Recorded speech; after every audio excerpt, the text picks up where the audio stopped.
सोलापूर जिल्हा कामगार संघटना महासंघाच्या वतीने आज जिल्हाधिकारी कार्यालयासमोर आंदोलन करण्यात आले। यावेळी जिल्हाधिकाऱ्यांमार्फत मुख्यमंत्री यांना निवेदन देत बांधकाम कामगारांच्या मुलांसाठीची शैक्षणिक योजना पूर्ववत सुरू करण्याची मागणी करण्यात आली। निवेदनात म्हटले आहे की 23 जुलै 2026 रोजीच्या शासन निर्णयामुळे नोंदणीकृत बांधकाम कामगारांच्या मुलांना मिळणारी शैक्षणिक योजना बंद करण्यात आली असून त्यामुळे हजारो कामगार कुटुंबावर अन्याय होत आहे। या निर्णयामुळे विद्यार्थ्यांच्या शिक्षणावर गंभीर परिणाम होणार असल्याचा आरोप संघटनेने केला आहे। कामगार संघटना महासंघाने आपल्या निवेदनात 5 प्रमुख मागण्या केल्या आहेत। यामध्ये संबंधित शासन निर्णय तात्काळ रद्द करून शैक्षणिक योजना पूर्ववत सुरू करणे, कामगार मंत्र्यांना मंत्रिमंडळातून हटविणे तसेच कामगारांच्या प्रलंबित आर्थिक लाभांबाबत निर्णय घेण्याची मागणी करण्यात आली आहे। संघटनेने इशारा दिला आहे की शासनाने मागण्या मान्य न केल्यास राज्यभर तीव्र आंदोलन छेडण्यात येईल। या आंदोलनात विविध कामगार संघटनांचे पदाधिकारी व कार्यकर्ते सहभागी झाले होते।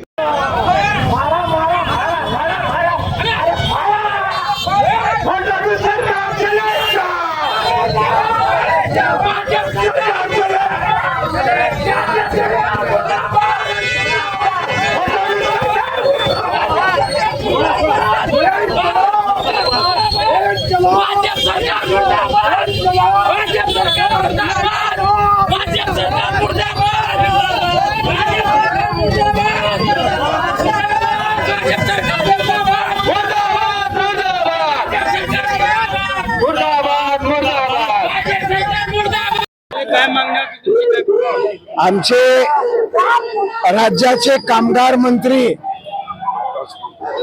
यांची राज्य मंत्रिमंडळातून हकालपट्टी करण्यात यावी। सोलापूरमध्ये भाजप आमदारांनी मालदार शेतकऱ्यांना उद्योगपतींना कामगार दाखवून 25 कोटी रुपयाचा भ्रष्टाचार केलेला आहे आणि त्याचबरोबर सोलापुरात झालेल्या कामगारांचं 6 महिन्यापासून कामकाज बंद आहे, ते चालू झालं पाहिजे। 1ली ते 10वी जे शिष्यवृत्ती सरकारने बंद केली आहे।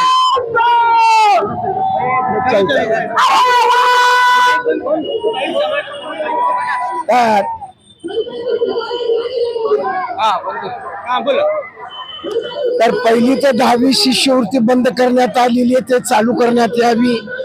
25,000 कोटीची चौकशी झाली पाहिजे। सोलापुरामध्ये झालेला भाजप आमदारांचे जे भ्रष्टाचार आहे त्याची चौकशी झाली पाहिजे।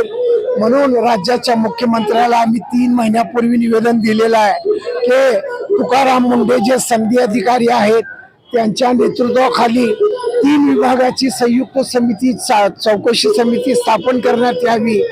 गृह विभाग, महसूल विभाग आणि कामगार विभाग या 3 विभागाच्या संयुक्त समितीमार्फत मुंडे साहेबांच्या नेतृत्वाखाली चौकशी करण्यात यावी। सरकारने आमची मागणी मान्य केली, परंतु कामगार विभागामार्फत चौकशी केलेली आहे, गृह विभाग महसूल विभागाला वगळलेला आहे। म्हणून या सरकारचा आम्ही धिक्कार करतो आणि राज्याचे कामगार आयुक्त मंडळाच्या सचिवांना निलंबित करण्यात यावं, कामगार मंत्रींची हकालपट्टी करण्यात यावी। म्हणून आजचा हा आंदोलन आम्ही आयोजित केलेला होता।